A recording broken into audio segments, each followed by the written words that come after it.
Social media వేదికగా పవన్ కళ్యాణ్ గారి సతీమణి అయినటువంటి అన్నా లెజినోవా మీద భయంకరమైనటువంటి ట్రోలింగ్ జరుగుతున్నటువంటి నేపథ్యంలో ఇప్పుడు జనసేన సంచలనమైనటువంటి నిర్ణయం తీసుకుంది అనేటువంటి వార్తలు సోషల్ మీడియాలో చక్కర్లు కొడుతూ ఉన్నాయి. ఆ సంచలన నిర్ణయం ఏంటనేది మనం పూర్తి స్థాయిలో విశ్లేషణ చేసుకుందాం. ప్రస్తుతం మనతో పాటున్నారు ప్రముఖ రాజకీయ విశ్లేషకులు, ప్రముఖ సీనియర్ జర్నలిస్ట్ దుర్గా వడ్లమణి గారు. వారితో మాట్లాడు. దుర్గా నమస్తే. నమస్తే.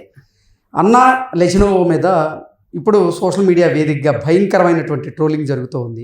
ఆవిడ తిరుమల తిరుపతి దేవస్థానంని సందర్శించడం, ఆవిడ దేవునికి తలనీలాలు సమర్పించడం, వీటన్నింటి మీద కూడా ఇప్పుడు పెద్ద ఎత్తున సోషల్ మీడియా వేదికగా ట్రోలింగ్ జరుగుతున్నటువంటి నేపథ్యంలోనే జనసేన పార్టీ ఒక సంచలనమైనటువంటి నిర్ణయం తీసుకుంది అనేటువంటి వార్తలు వస్తున్నాయి. ఆ నిర్ణయం ఏంటంటే ఏం చెప్తారు? ముందు అసలు మీరు చెప్పినట్టుగా ఎప్పుడైతే మార్క్ శంకర్ పవనోవిచ్కి ఆ గాయాలు అయ్యాయో, ఆ గాయాలు అయ్యాక వాళ్ళు పవన్ గారు వెళ్ళడం, చిరంజీవి గారి ఫ్యామిలీ సురేఖ గారు ఆయన కలిసి వెళ్ళడం, తర్వాత ఆ బాబుకి ఇప్పుడు ఆరోగ్యం బాగున్నాక వాళ్ళు హుటాహుటిన హైదరాబాద్కి తరలొచ్చేసారు. అంటే బహుశా ఇంక ఇక్కడే చదివిస్తారేమో పిల్లల్ని.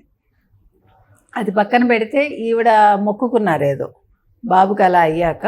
అన్నా లెజినోవా ఎవరైతే ఉన్నారో పవన్ కళ్యాణ్ గారి భార్య, తిరుమల వెంకటేశ్వర స్వామికి ఆవిడ మొక్కుకున్నారు. మొక్కుకుని ఆ మొక్కు తీర్చుకోవటానికి నేను వెళ్ళి ఆవిడ అక్కడ డిక్లరేషన్ మీద సంతకం పెట్టి తర్వాత తలనీలాలు ఇచ్చి ఆవిడ తర్వాత అన్న వితరణ చేశారు. వెంగమాంబ అన్నప్రసాదం దాంట్లో చేసినప్పుడు 17 లక్షలు కట్టి చేశారు. అంత బాగానే ఉంది. ఇక్కడ మనం 2 విషయాలు మాట్లాడుకోవాలి. ఒకటి, సనాతన ధర్మాన్ని మధ్యన తలకెత్తుకున్న పవన్ కళ్యాణ్ మాటలకి ఆవిడ ప్రభావితం అయ్యారా మనకు తెలీదు. రెండోది, ఆవిడ దోష్ ఈజ్ ఎ క్రిస్టియన్. ఆవిడ తిరుమల వెంకటేశ్వర స్వామిని ఆవిడ నమ్ముకున్నాక ఆవిడ తన పద్ధతిలో రాకుండా, అంటే తన మత పద్ధతిలో కాకుండా హిందూ మత ధర్మాన్ని అనుసరించి ఆవిడ వచ్చారు. ఆవిడ చక్కగా చీర కట్టుకున్నారు, ఆవిడ పద్ధతిగా ఉన్నారు, తలనీలాలు ఇచ్చారు, అన్నీ చేశారు. దీని మీద వైసీపీ వాళ్ళు ట్రోల్ చేస్తున్నారు సోషల్ మీడియాలో. సో అసలు తలనీలాలు ఇవ్వచ్చా, ఇదో క్వశ్చన్. గరికపాటి గారు ఎప్పుడో చెప్పారు అలా ఇవ్వకూడదని. మరి ఆయన ఏ సందర్భంలో చెప్పారో నాకు తెలియదు, నేను చూడలేదు కూడా ఆ వీడియో, సిన్సియర్గా చెప్తున్నా మీకు. కాకపోతే నా వాదన ఏంటంటే, ఫస్ట్ అసలు ఆడవాళ్ళకి తలనీలాలు ఇవ్వకూడదని ఎవరు చెప్పారు? మీకు మనువు, ప్రతిదానికి మనువు తీసుకొస్తారు. అసలు మనువు ఎప్పుడు రాశాడు? ఆ తర్వాత ఎన్ని దాంట్లో మీకు ఉపాఖ్యానాలు చేరుంటాయి ఇన్ని శతాబ్దాల్లో.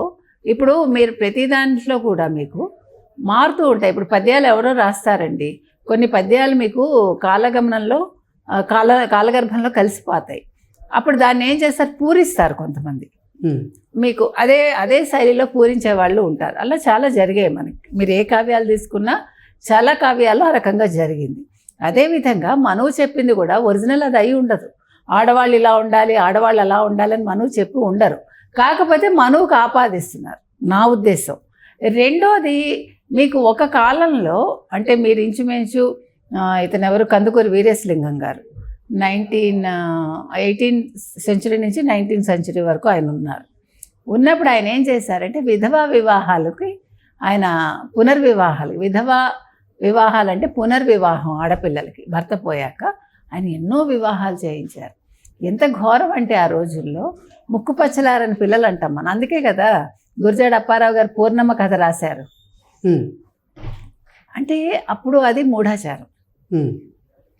అది ఎలా ఉండేది, 8 ఏళ్ల పిల్లని తీసుకెళ్ళి ఓ 50 ఏళ్ల వాడికో 60 ఏళ్ల వాళ్ళకో కట్టేసి, ఆయన ఏదో అనారోగ్యంతో పోతే ఈ పిల్లని బలి చేసి, ఈ పాపని, ఆ పిల్లకి పాపం జుట్టు తీయించేసి తెల్ల బట్టలు కట్టి ఆ పిల్లని ఊడిగం చేయించేవాళ్ళు అత్తమామల దగ్గర, అన్న వదిలిన దగ్గర.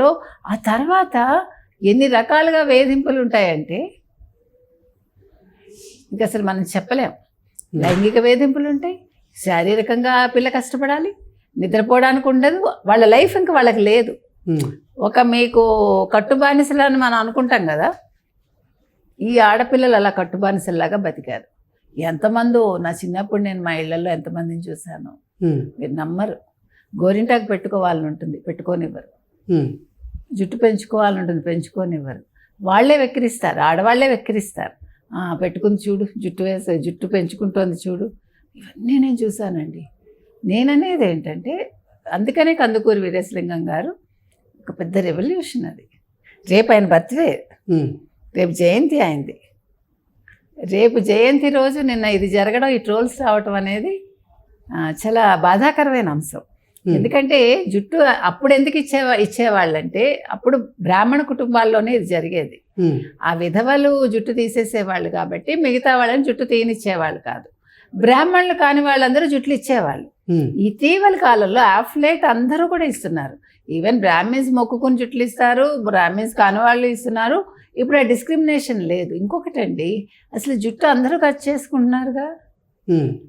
ఇప్పుడు పెద్ద పెద్ద వాళ్ళే 80 ఏళ్ళు 90 ఏళ్ళు వచ్చిన ఆడవాళ్ళు భర్త ఉన్నా పోయినా కూడా బాబ్డ్ హెయిర్ చేయించుకుంటున్నారు. ఎందుకు చేయించుకుంటున్నారు? వాళ్ళకి చేతులు పనిచేయవు, జడ వేసుకోవడం కష్టం, ముడి వేసుకోవడం కష్టం, మెయింటైన్ చేసుకోలేరు, పిల్లలు పట్టించుకోరు, కోడళ్ళు పట్టించుకోరు, లేకపోతే కూతుళ్ళు పట్టించుకోరు. What else they will do? చాలామంది గుండు కూడా చేయించేస్తారు తల్లులకి, అత్తగారులకి. నేను చాలామంది ఇటీవల కాలంలో చూసాను.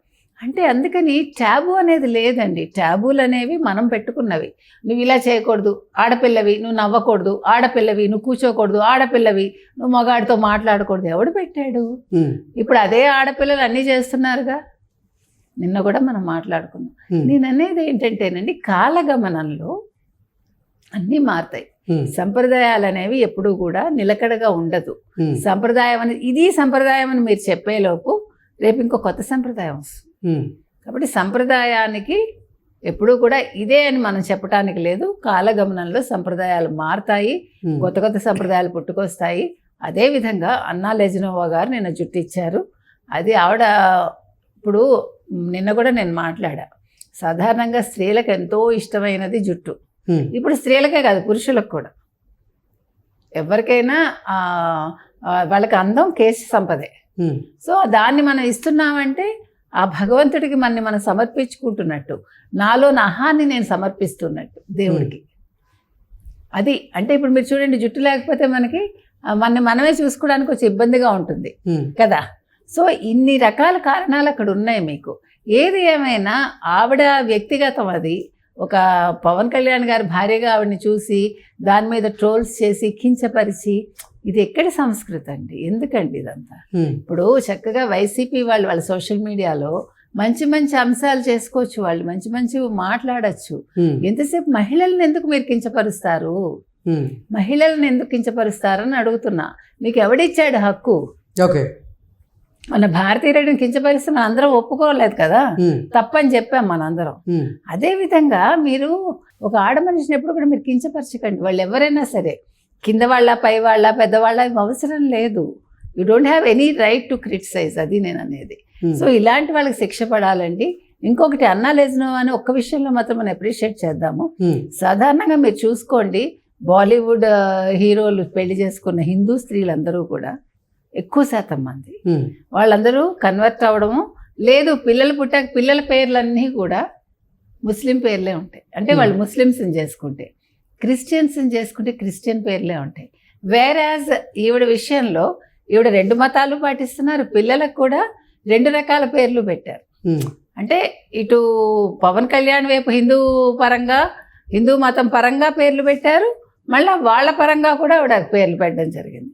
ఈ విషయంలో మనం అప్రిషియేట్ చేయాలి.